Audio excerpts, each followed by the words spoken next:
Italy's reputation in World War II is generally marked by its decision to switch sides from the Axis to the Allies. This generally leaves us wondering why the Italians ever aligned themselves with Germany if they were only going to deceive them with such ease later on. So, why did Italy ever join the Axis powers? To understand why the Italian leadership felt that they would benefit more from an alliance with Hitler than anyone else, we first have to look at why Italy may have viewed the alternatives as adverse options. One of the main reasons for this was likely due to the outcome of the Paris Peace Conference. Similar to the Germans, the Italians were profoundly unhappy with the terms of the Treaty of Versailles. Although Italy would technically claim victory, considering the fact that they had ended the war alongside the Allied powers, it seems that the aftermath did not treat them as victors. Having already lost a vast number of casualties during World War I, the Treaty of Versailles additionally stripped the Italians of lands that they had believed they should have been promised by the Treaty of London. During the negotiations of the Paris Peace Conference, Italy reminded the Allies of their earlier commitment, demanding that they be given the new territory to add to their northern border, and asked for an additional strip of land as well. To the Italians' great agitation, the Allies declined the new request for more additional land beyond the prior agreement, and instead gave that strip and more to neighboring Yugoslavia. This anger drove them to a nationalist-led Italian occupation of Fiume, which eventually ended when the Italian government refused to annex the city. As Italy and Germany now both tried to bounce back from the war and figure out how to deal with the disappointment of the peace treaty, they began to develop a sense of cooperation with each other. Something that helped with this kindling friendship was the advancement of fascism in both nations. The country's nationalist fascist party came to power in 1922, with Benito Mussolini at its helm as prime minister. This new leadership quickly began to stamp out any competition and established their totalitarian rule. The Nationalist Party was violently anti-socialist, despite the fact that Mussolini himself had actually been a part of the Socialist Party until he was booted for supporting Italy's entry into the Great War. Nonetheless, since he had newly adopted a strong anti-socialist sentiment, this put Mussolini and his party on the same page as the German National Party, which would greatly benefit them later on. By the end of 1925, Prime Minister Benito Mussolini had now become Il Duce, or the leader of the entire Italian government. This made the position of the fascists and the fight against socialism in Italy even stronger, which would have begun to have great appeal to Germany as their own government soon went in the same direction. Furthermore, as the German National Socialist Party rose to power, Mussolini would have seen Germany in an even better light. Still, by this point though, before the rise of German fascism, Mussolini viewed Germany as a much better potential ally than the actual Allied powers. At the start of his reign, Il Duce was already looking to partner with the contemporary Weimar Republic during their dispute with Yugoslavia and France over the previously occupied territory of Fiume. Hoping to consolidate his own power and keep his former Socialist Party at bay, having the Germans on his side was likely a good idea. When the 1930s rolled around, even Hungary's prime minister was aware of the growing bonds between the nationalists of Germany and the fascists of Italy. The Hungarian leader, Gyula Gombos, was so enamored by the German-Italian relationship that he even hoped and attempted to add his own nation into this unofficial alliance.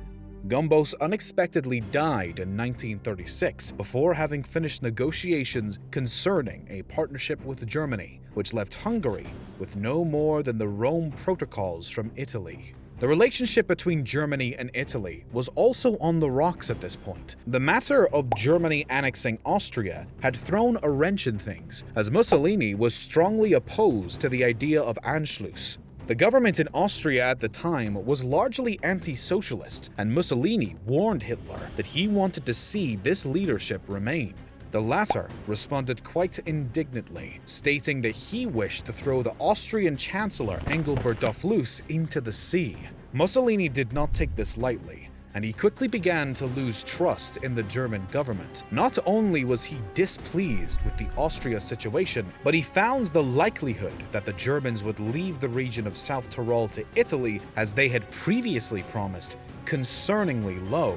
Nonetheless, both leaders were still open to maintaining friendly ties and decided to meet for the first time in 1934. This Venice conference quickly became contentious as Hitler tried to strong-arm Mussolini into approving the annexation of Austria, and Mussolini refused to give in. Despite the heated nature of the negotiations, the German chancellor eventually agrees to at least temporarily respect Italy's wish and leave Austria alone. Only a few weeks after the tense meeting, though, Chancellor Dollfuss was assassinated, and Mussolini immediately blames his German counterpart, which may have been partially valid given the fact that it was his supporters of the annexation who took down the Austrian leader. Italy reacted by deploying troops and warning the Germans that any military action against Austria might end in a war with Italy, despite how hard the Italians had previously worked to build friendly relations. Luckily for Mussolini, Germany promptly cut ties with their supporters in Austria and took no responsibility for the assassination. The Italian leader had lost confidence in Germany and now turned to France in hopes of forming an alliance that would better protect Austrian independence. After Germany's support, despite all-around condemnation of Italy's invasion of Ethiopia, though, the tides turned back in favor of a German-Italian alliance.